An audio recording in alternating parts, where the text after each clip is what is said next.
Hello, everyone. It's Francis Widdowson here.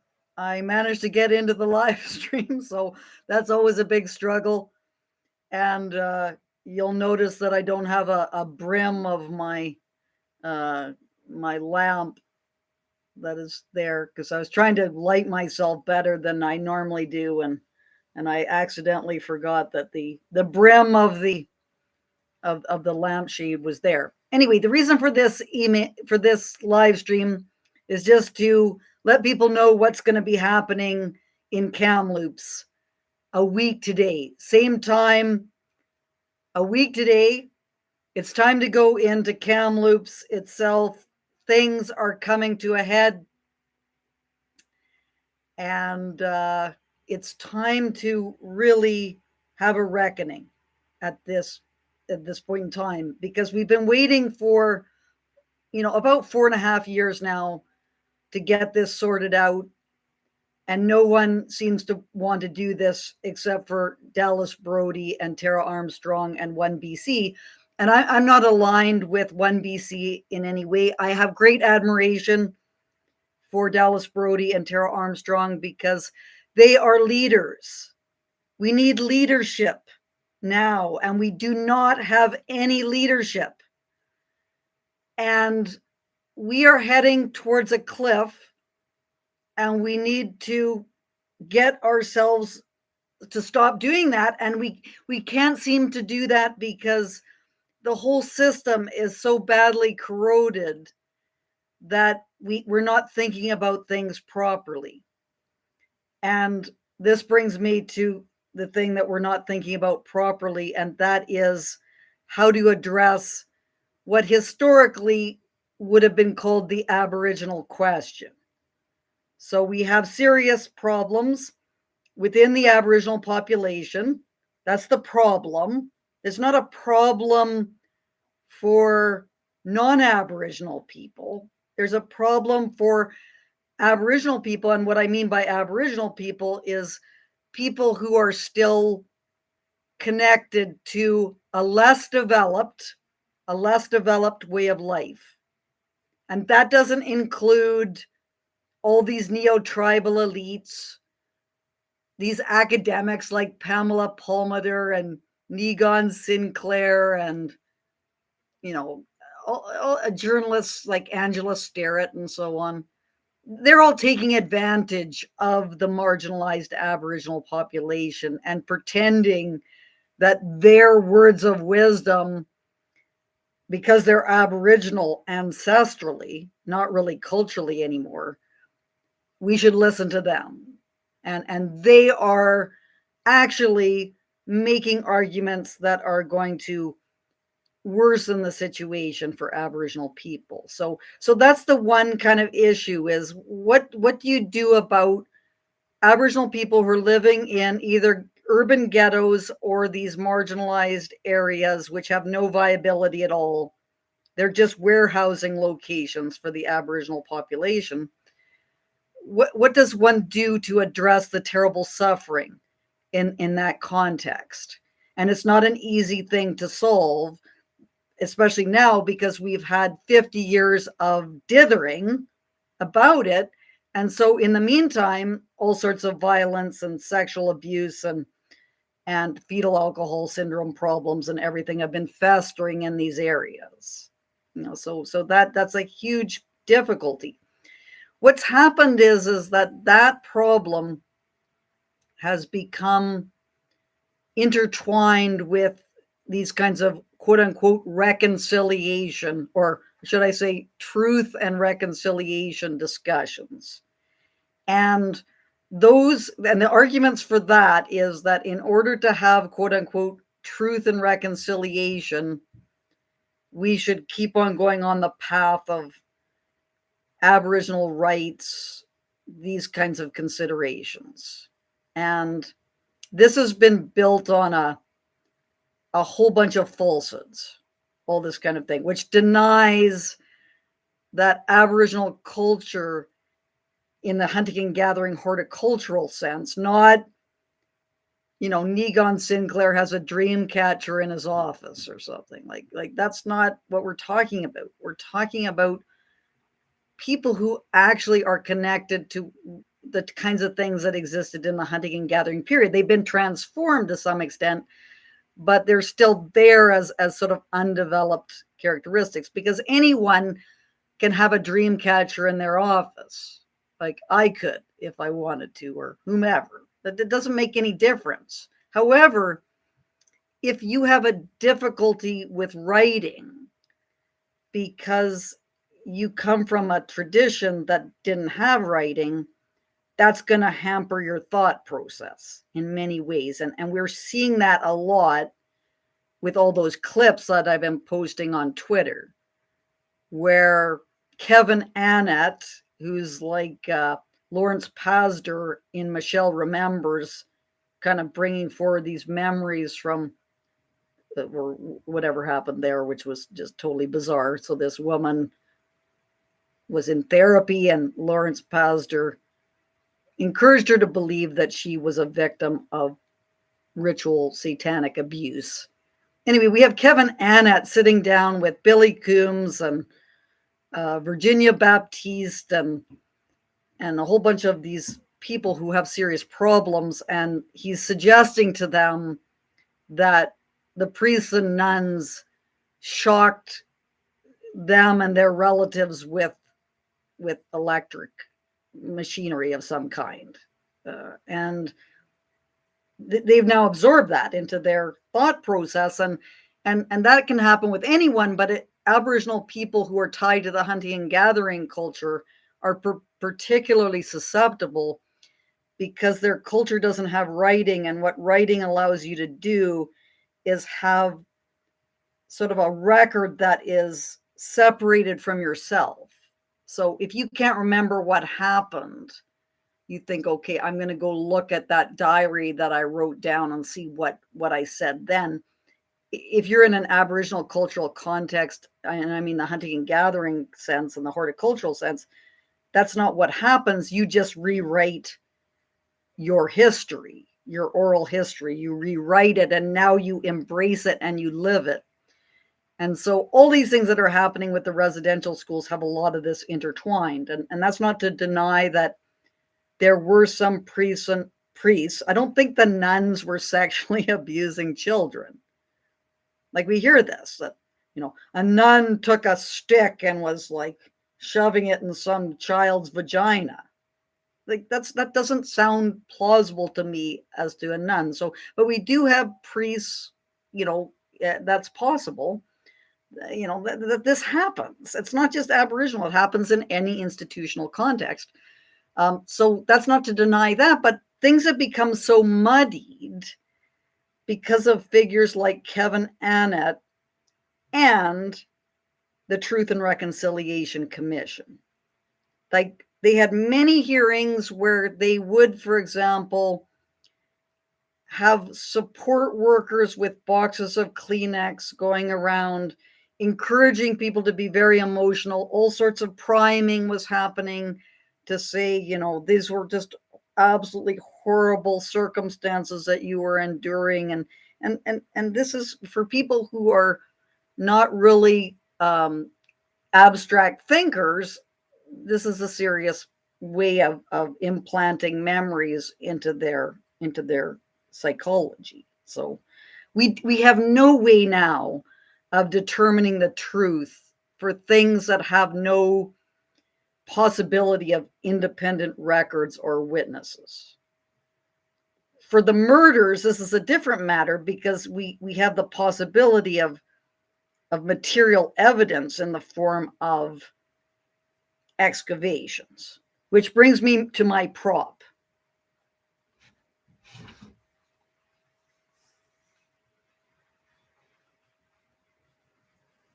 The shovel. This isn't a spade. My friend Diane was saying you should use the, let's call a spade, but I've heard now that although I thought this was a spade, it's not a spade, it's a shovel. So I'm taking this with me to Kamloops as a prop, because this is the material evidence that we need to get at what has happened at the Camloops Indian Residential School. And for me, this is all that matters now in terms of this situation, because if we cannot come to a common understanding about the graves that have been claimed to be buried in the Kamloops apple orchard, we're not going to be able to do anything else. So, to this end, me and my shovel, Will Dove. So Will Dove and I are driving out from Calgary on Monday. We're going to be doing some shooting because we've got the documentary. I don't want to say the title because I'm not sure if I'm authorized to say the title. We've done a whole bunch of shooting already for that, but we have more to do because we're meeting up with Dallas Brody and Jim McMurtry, Tim Thielman on Wednesday, November 12th, to go into Thompson Rivers University. And I have a sandwich board that I have had created. I'm going to be wearing that to talk about these two questions: what remains, and denial or truth. And the denial or truth has a picture of Dallas Brody standing in front of that sign that was put up by the Penticton Indian Band with the number 215 and some handprints and some footprints and Every Child Matters sign. And so that's on the highway, this big sign, and she's standing in front of it with 0 bodies. And that's truth. But Chief Stuart Phillip and Chief Terry Teegee would say that's denial. And even people like Jonathan Kay, who I have a lot of respect for, are upset at Dallas Brody for standing in front of that sign with the 0 bodies sign, because they say that this was insensitive of Dallas Brody to do this. And I'm sure people, when I have my shovel as a prop, are going to be saying that's insensitive, but we are being manipulated. Terry Teegee and Stuart Phillip, they are saying odious things. They are saying unbelievably manipulative things, and they're getting away with it because they're being enabled by these non-Aboriginal supposed leaders like David Eby, who is a complete disgrace and an opportunist. And this is someone who was a lifelong NDP supporter. So my roots are in the NDP. The NDP has lost the plot. It's completely woke. It has no ties whatsoever anymore to the working class and those that produce labor, all value in society. And it's into the trans activism nonsense and the indigenization, genocide survivor nonsense, and all the identity politics that it can put its nose up the butt of. Anyway, it's you can't even take it seriously. It's absurd. Anyway, he's sitting behind Stuart Phillip and Terry Teegee at this, I guess it's a press conference for some shindig that's happening where we're all going to continue to talk about Aboriginal rights, which is the problem. The problem is Aboriginal rights. And it's a very serious problem, because it's not about the NDP or the Conservatives or anything. It's about our legal structure and the Constitution. And the Constitution has to be changed. But, as we know, the Constitution is not easy to change for good reason, because it's your framework, and you don't want just people willy-nilly changing the Constitution. But to change the Constitution, we have to have a Canada-wide understanding that we went on the wrong path 50 years ago, and we allowed the Aboriginal industry to take over things and to make up all sorts of legal arguments that deny the developmental gap between hunting and gathering societies and modern nation states. And until we realize that, we're not going to be able to sort out the Aboriginal question, because Aboriginal rights do not help Aboriginal people. They segregate them, they isolate them. You have people like David Eby patting Chief Stuart Phillip and Terry Teegee on the head and saying how wonderful they are when they are unbelievably arrogant people who don't know anything about what's going on. And the sooner we can defund the Aboriginal industry and try to get some basic services into Aboriginal communities and try to figure out a strategy for dealing with the huge rates of fetal alcohol syndrome and so on, the better. But everything is completely compromised right now. Anyway, so we need a reckoning on Kamloops. We need to have the truth known about Kamloops. The only way we're going to do that is through excavations at Kamloops.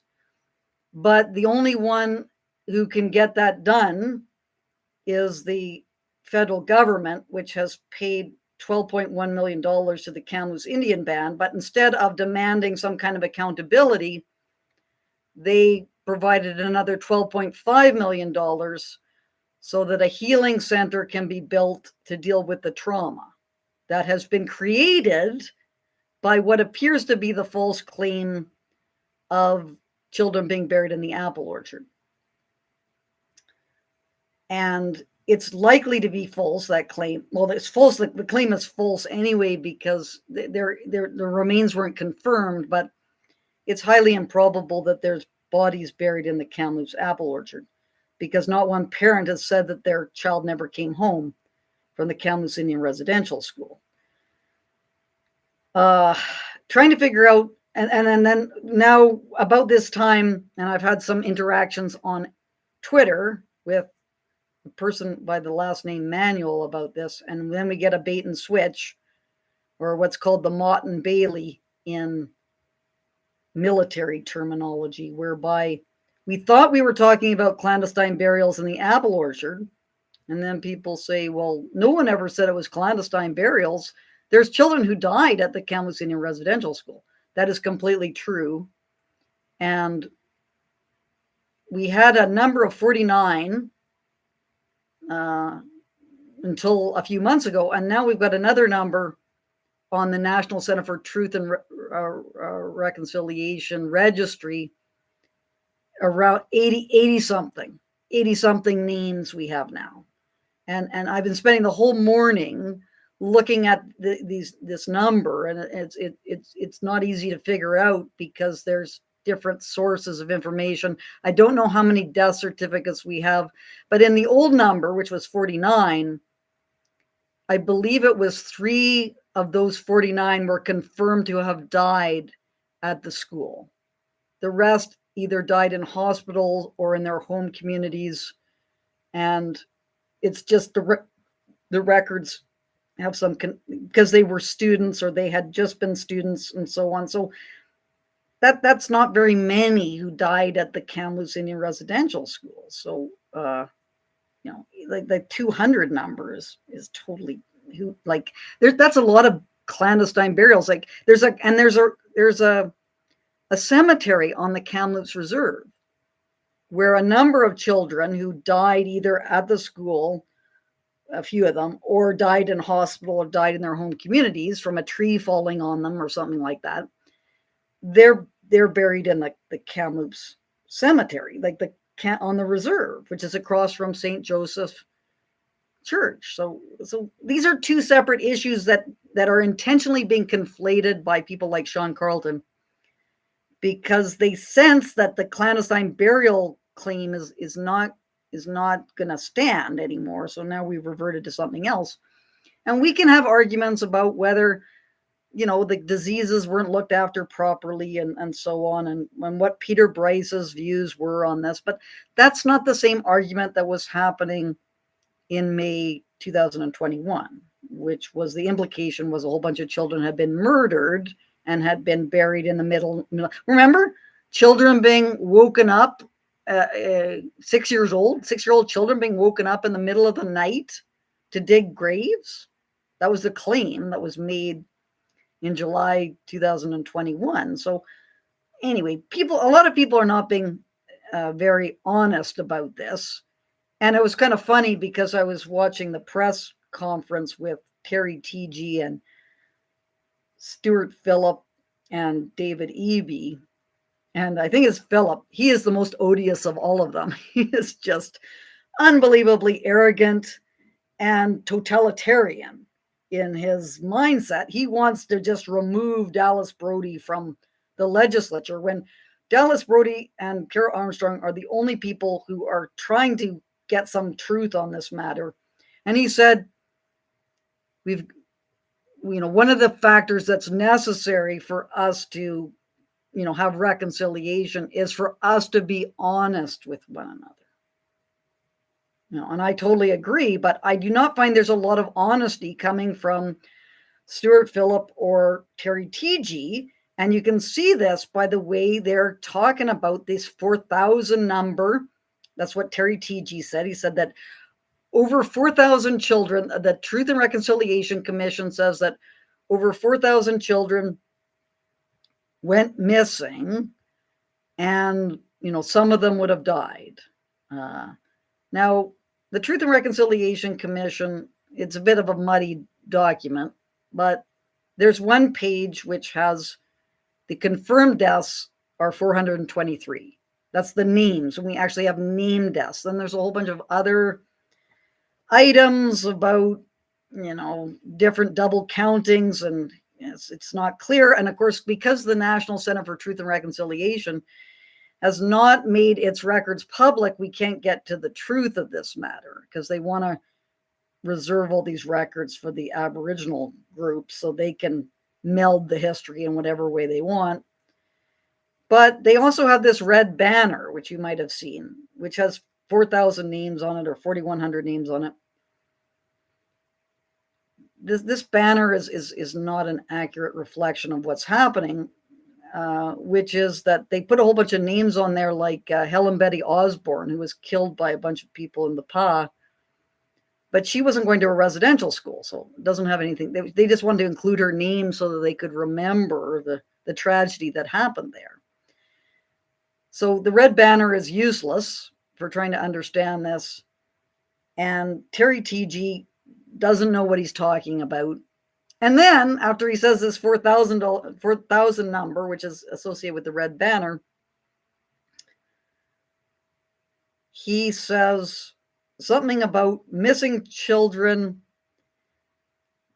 And of course, missing children doesn't mean parents don't know what happened to their child. It just disappeared. Missing means children are buried in cemeteries, which have the markers are now deteriorated because Aboriginal groups don't keep up the cemeteries because that's not something they care about. They only care now because it's an axe to grind for various rent-seeking types of initiatives by the neo-tribal elites.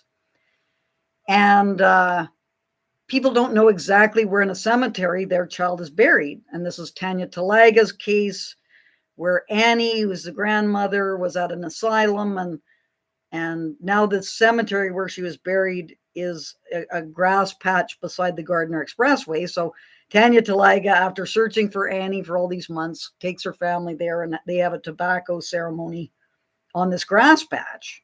But I don't even know if they know where Annie's buried now in the grass patch. So that's what we're talking about when we talk about missing children. And Kimberly Murray said that herself when she said the children aren't missing, they're buried in cemeteries. She said that in Parliament, some kind of committee in 2023.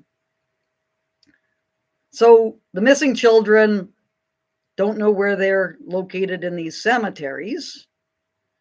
No one cared about this until 5 minutes ago. And now it's being blown up into this other issue of, the children who never came home and loved ones don't know where their children are. We don't have the name of one child that fits this circumstance. And Camloops, we have the children who died, the 80 plus children who died either in their home communities, hospitals, a few at the school. And we're still trying to get death certificates and find out the exact things about all those children. But that's got nothing to do with this clandestine burial claim. That is why we got this hysteria happening in 2021. We weren't having a hysteria because people thought that some children were buried in the Kamloops cemetery, and all the markers have deteriorated, so we don't know where exactly all these children are buried in that cemetery. That's not why everyone was all upset, and that's not why we're having these claims about genocide. The genocide claim was being made because we thought that there was 200 children who had been killed and had been thrown into what was inferred to be or implied to be a mass grave. And then, of course, people say, oh, the Aboriginal groups never said mass grave. It was all the media that lost their mind. Nonsense. Chief Casimir, July 2021 at the Assembly of First Nations, September 2021 at the British Columbia Assembly of First Nations, made a motion talking about a mass grave and how this was indicated a pattern of genocide.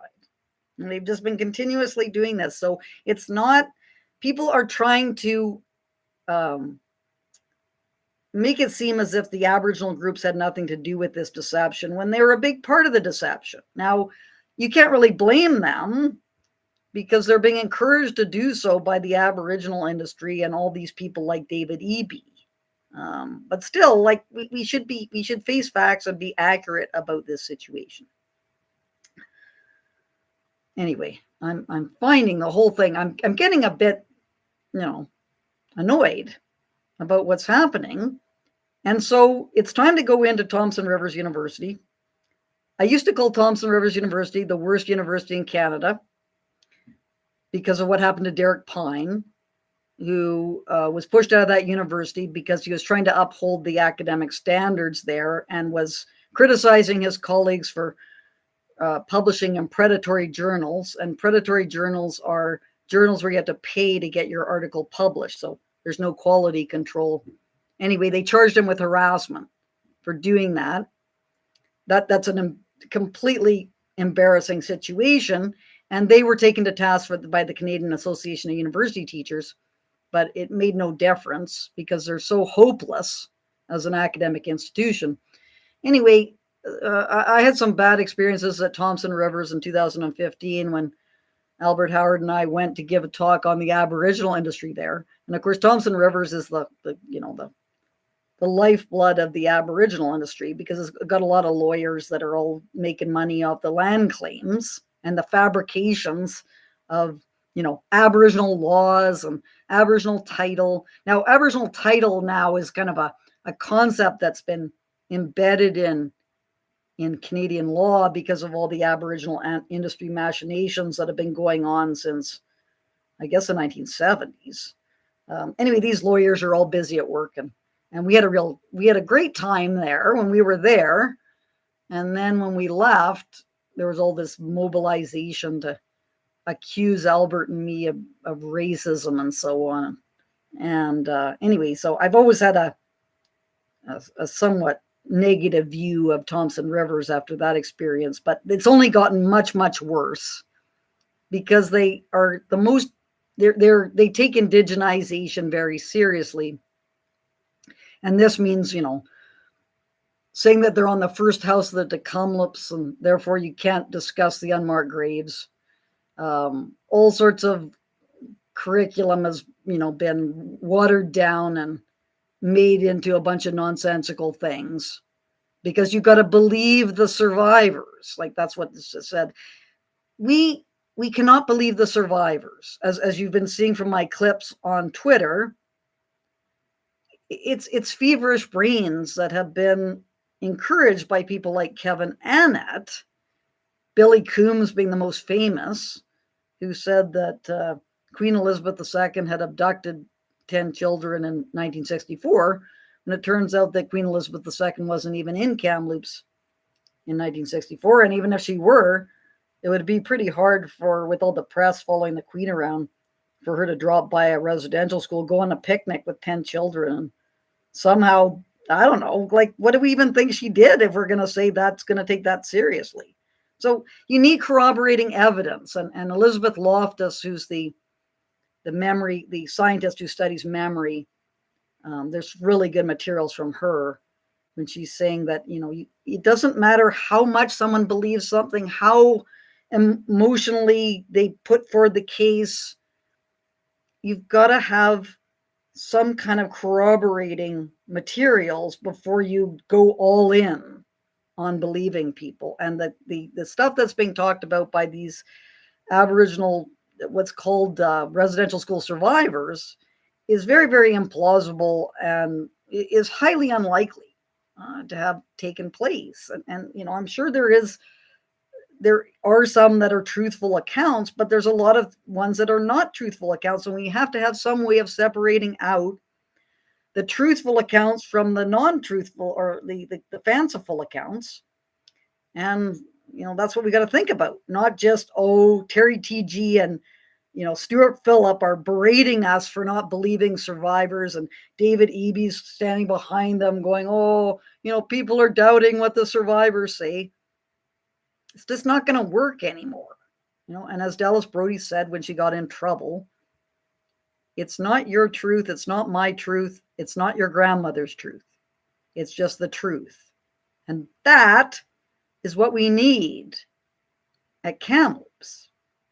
So we're going into Thompson Rivers University on October 15th, after we did a Spectrum Street epistemology session, a great one with Jenna and Hal, Hal, strongly disagreed that remains had been found, and Jenna strongly agreed. And then at the end, we came closer together and said we need excavations. We had a wonderful session there, one of the best Spectrum Street epistemology sessions I've done.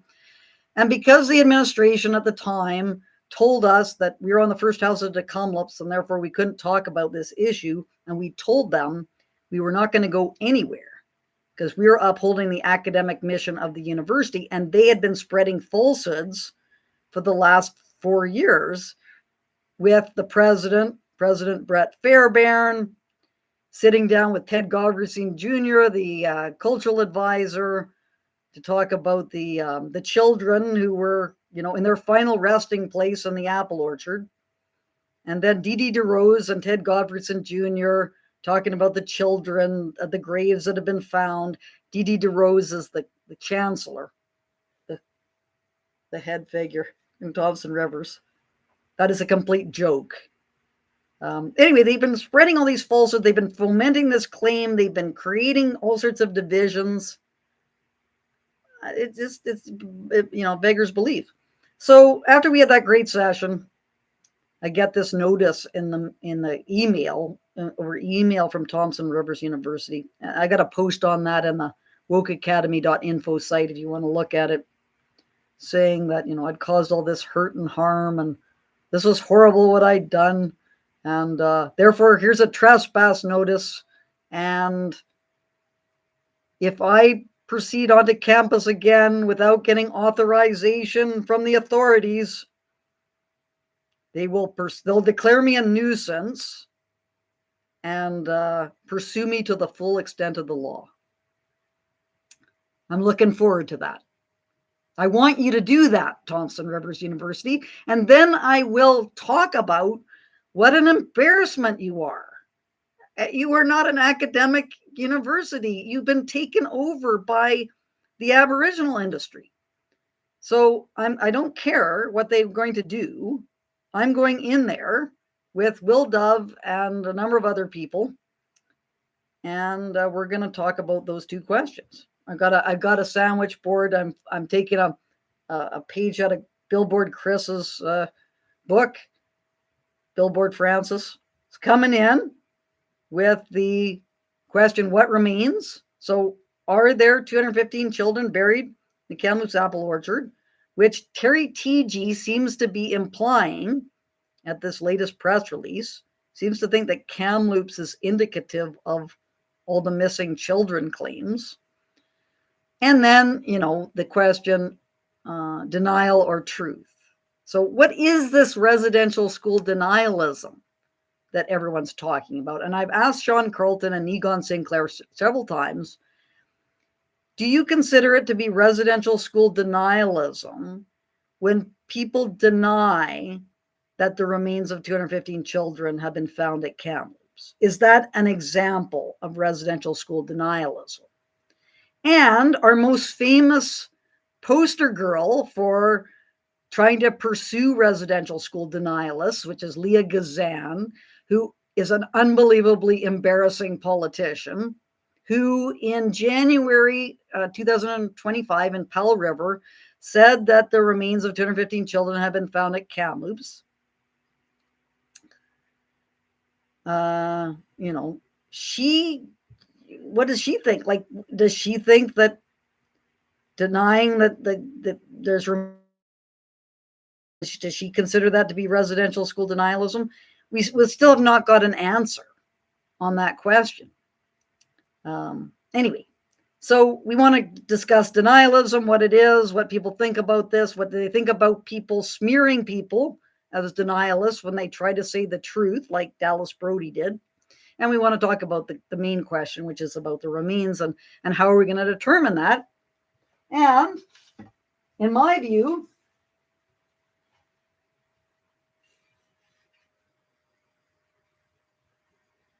there's only one way to determine that. Get out the shovels. Because it's not high tech here. Now, I guess they have to do, they're going to have to do it scientifically, because they're if there are remains there, they don't want to disturb, you want to have a scientific process like they did at Pine Creek. So people watch the Pine Creek situation. Emily Holland, who is a forensic anthropologist from Brandon, they went in there and spent 4 weeks with, the screens sifting through all the dirt and everything like that. And if they can do it at Pine Creek, they can do it at Camloops. Camloops actually is easier than Pine Creek because Pine Creek was in the basement of a church, and this is out in the open. So anyway, that's the way to determine it. Okay, so anyway, just to have a synopsis of what I've been talking about, we've got a few issues that we're dealing with. Some of them are very large, some of them are very small. The very small one is the case of Kamloops, which is just a matter of truth-seeking and the importance of truth. And that's what we're going to try to get at on November 12th, 1:00 p.m. Pacific at Student Street. And we're going to talk about these questions on the billboards or the sandwich board that I have. So that's a relatively simple situation. It's just being blown up to this massive kind of issue because the Kamloops band doesn't want to be held to account for the hysteria that they caused in 2021. Then we got the larger problems of, one, the Aboriginal question, the problem of marginalized Aboriginal people, not Egon Sinclair or Pamela Palmander, etc. People who are suffering terribly in the communities, and that what's required is a developmental strategy so that people who are tied to a hunting and gathering and horticultural, way of life can sort of absorb the values, skills, attitudes, habits that will enable them to be productive members of Canadian society. And this isn't easy to do. Many people absorbed it over hundreds of years, moving from, sort of the peasantry to the, the industrial workforce. And this is something that's got to be bridged in a much shorter space of time. And it's not easy to figure that out, but at least recognizing the problem would be a good start. And the second major problem is, the Canadian indigenized system, which was a huge mistake.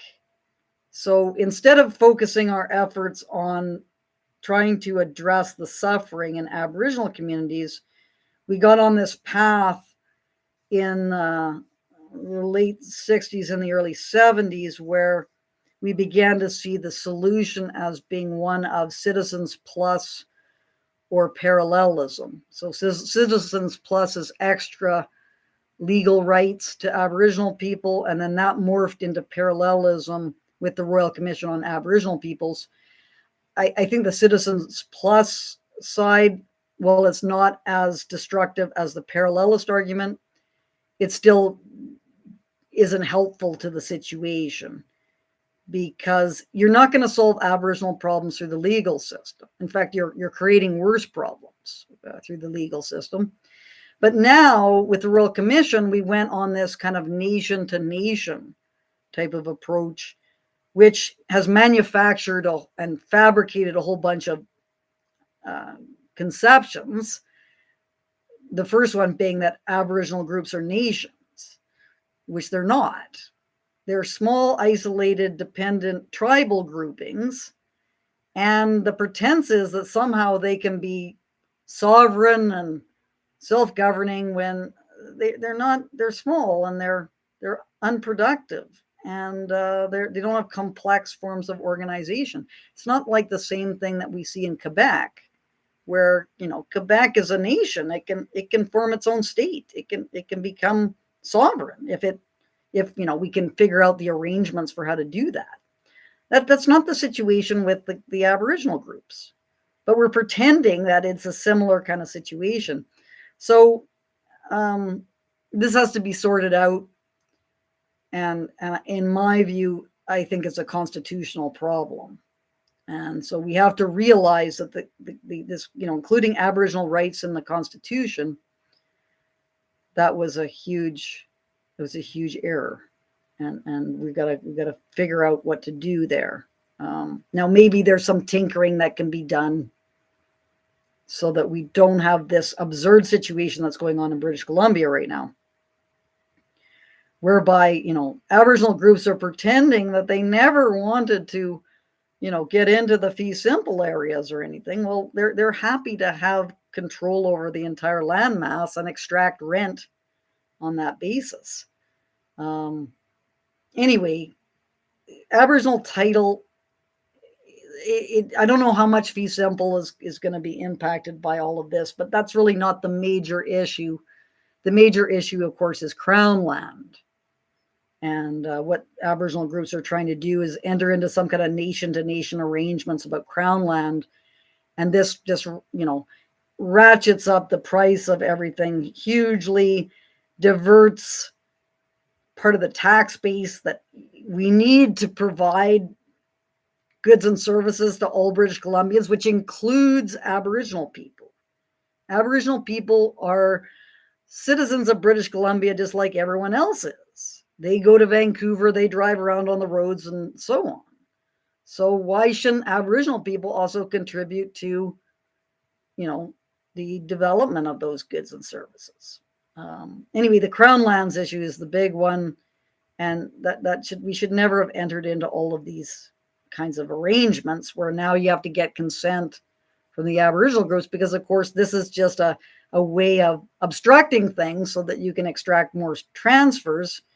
And this doesn't benefit non-Aboriginal people. It doesn't benefit Aboriginal people, because people lead meaningful lives and become self-actualizing people through the contributions that they make to society, not because of the money that they're able to guilt everyone else out of.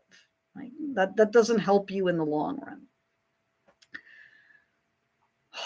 Anyway, I'm pretty exhausted, to tell you the truth, but I have to just find the strength to do this, because I think what's happening, what I just saw happen 2 days ago with David Eby, Stuart Phillip, and Terry Teegee, that was alarming. And it was alarming because it just was apparent that these Aboriginal leaders are completely totalitarian in their outlook, and they're being enabled by these opportunistic politicians and all sorts of other hangers-on. And we need honesty.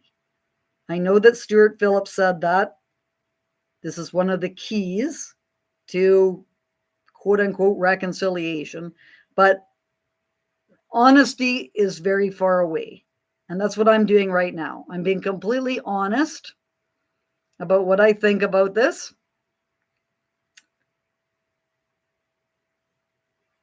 I could be wrong.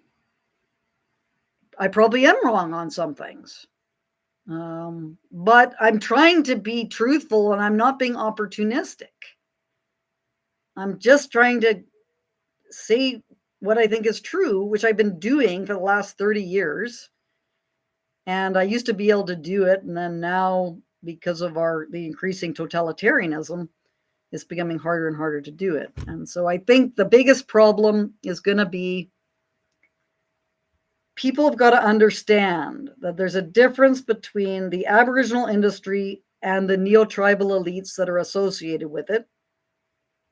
Terry Teague, Stuart Phillip, etc., etc., etc., and the non-neo-tribal elite Aboriginal population. And it's going to be a huge tragedy if people confuse those two things, because they're going to become very mean-spirited, and they're going to say, to hell with the Aboriginal population.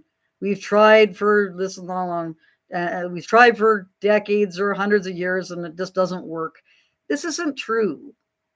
It can work, but it requires addressing the actual problems.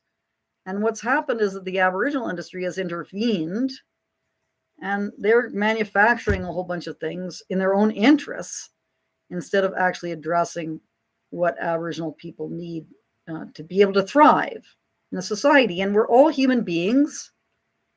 It doesn't matter what your racial background is. That doesn't matter. We all have to figure out how to,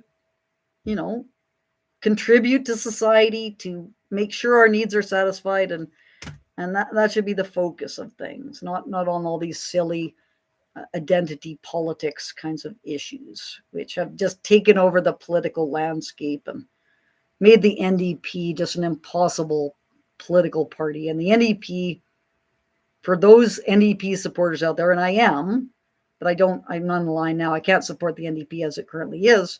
If they could just get back to the class politics, it would be much appreciated. Anyway, I haven't been following the chat because, and if you want to look at my case about what happened to me at Mount Royal University, I saw some kind of question about that. It's all documented on the website www.wokeacademy.info. And there you can find out about how, when I was trying to tell the truth about a few different issues, I got mobbed by a bunch of woke faculty members who were supported by administration. And that's what happened in a nutshell with respect to that. My case was being appealed to the Alberta Labor Relations Board in December, but I've heard that they just deferred to the inept and imperious arbitrator that oversaw my case. And so I don't have very much hope for things getting righted at that stage. And I'm asking the Alberta government to hold a public inquiry into universities to look at what a terrible state that they are in, which is not just Mount Royal, it's universities all across the province. Okay, so if you want to put a question in, sorry, I haven't been following.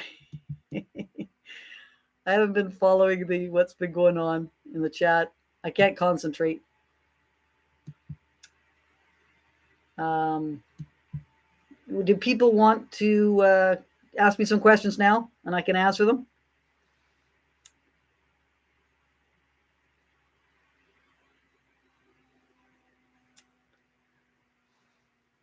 I'm going to just cut and paste the chat so I can take a look at it.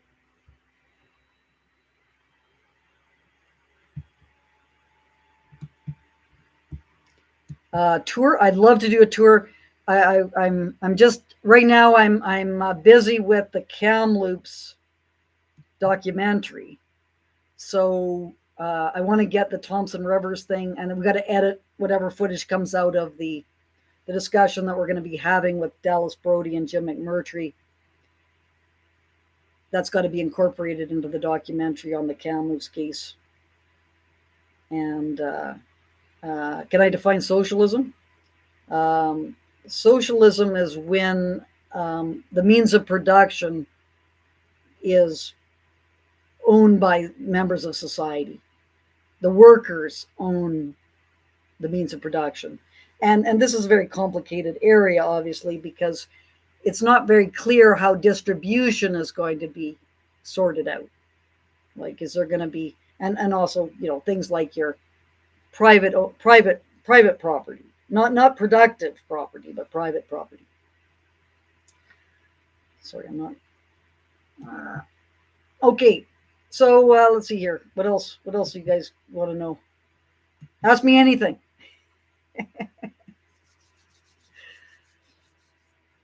Sorry, I just saw something about. Yeah, it would be good. It's organizing people. How important? So Daniel, who's helped me with the videography in Winnipeg, who just escaped with his life, almost got killed. Hopefully, we're not going to have a repeat of the Camloops situation, or in Kamloops. How important do you feel it is for people at university to have academic freedom to discuss this issue? It's of the utmost importance, and I think part of the reason why we are where we are on the Aboriginal question is because academic freedom doesn't exist anymore. And I was able to talk about Aboriginal policy from a developmental perspective from the 90s through to, I guess, 2020.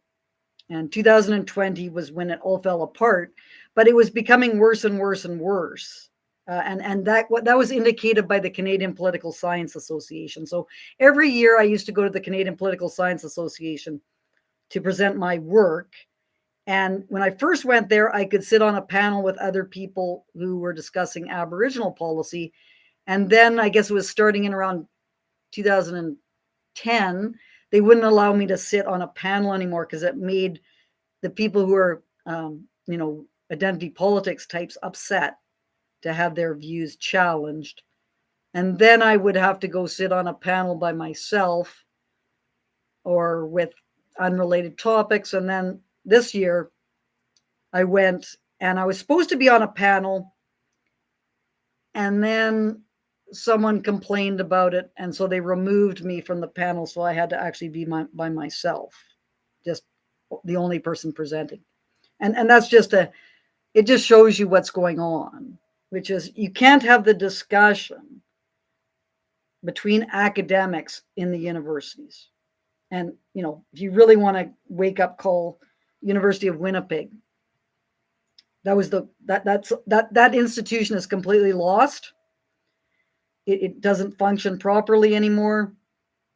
And, you had like the history department was mobilizing against me. The faculty association president sent out an email to all faculty members saying that I was spreading lies and that I should be combated when I was on campus. And of course, a whole bunch of gangsters showed up with combat fatigues. So that is like the extreme example of what's going on.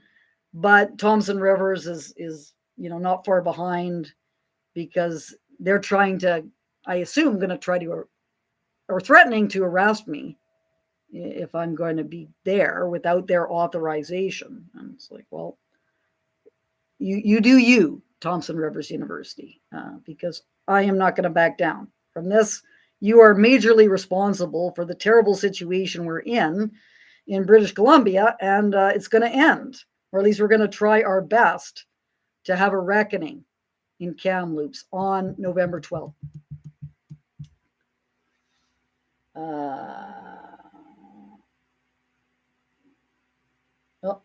Yeah, Mel seems to have some kind of psychiatric problems.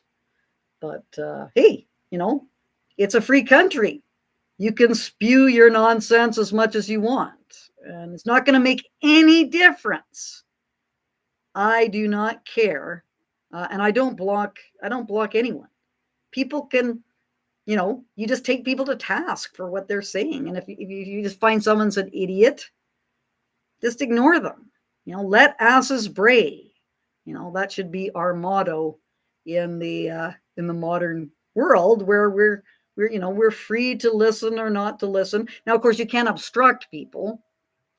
That's a big problem. It's the heckler's veto. Okay, so I'm just looking at what's been going on here. Anyway, I hope there's going to be some people. I know I've talked to some people going to be there in Kamloops, Thompson Rivers University, and I'll be there.